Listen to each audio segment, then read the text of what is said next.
The Senate has approved a multi-trillion-dollar budget that Donald Trump has called a first step towards massive tax cuts, a largely symbolic move that sets the stage for Republicans to rewrite the U.S. tax code without a single Democratic vote. The Senate on Thursday voted 5,149 to pass the budget resolution, a blueprint of trillions of dollars in federal spending over the next decade. Senator Rand Paul of Kentucky was the lone Republican to oppose the blueprint, objecting to the spending levels provided in the proposal. Passage of the resolution keeps Republicans on track to pass tax reform as early as this year, though many hurdles remain.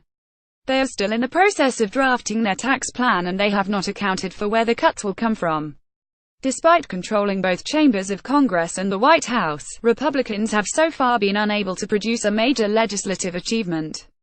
After repeatedly failing to repeal the Affordable Care Act this year, GOP lawmakers are under mounting pressure from conservative voters and donors to deliver on tax reform, a major campaign promise. The non-binding resolution agreed to on Thursday night lays out Congress spending priorities for the 2018 fiscal year, which began the 1st of October. But most importantly for GOP priorities, the measure unlocks a special parliamentary procedure that will allow Republicans to cut $1.5 trillion in taxes with just 50 votes, as opposed to 60 in the Senate, where they hold a two-seat majority. Republicans have sold the plan as a once-in-a-generation opportunity to overhaul an outdated tax system, while Democrats have called it Robin Hood in reverse. The White House applauded the Senate vote. This resolution creates a pathway to unleash the potential of the American economy through tax reform and tax cuts, simplifying the overcomplicated tax code, providing financial relief for families across the country, and making American businesses globally competitive, the White House said in a statement.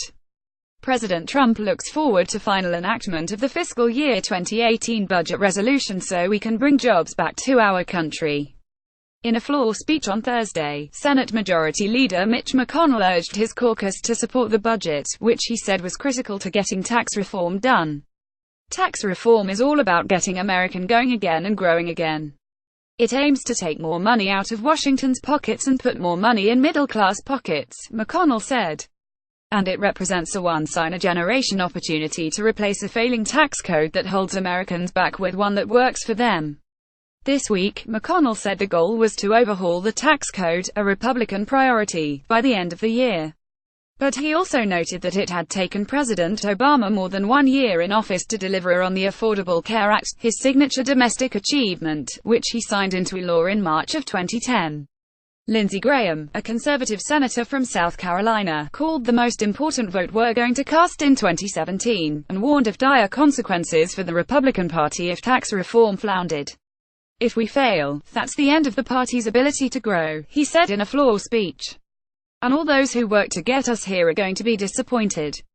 The Democrats have said the tax cuts would largely help the wealthiest Americans and have disputed the White House's claim that corporate tax cuts would raise wages for the middle class. Chuck Schumer, the Senate Minority Leader, said the Republican tax plan entirely divorced from the real problems in our economy and our society. Our economy suffers from massive inequality, which is growing, a concentration of wealth at the very apex of our country's elite, Schumer said. The rich are doing well in America. God bless them, I'm glad they are. And American corporations are recording record high profits, just look at the stock market, which reflects that. God bless them too, we hope they do well. But middle-class incomes have not risen, with a rise in corporate profits and record levels of wealth concentrated among the wealthiest families. Chuck Schumer with Senator Elizabeth Warren on Capitol Hill.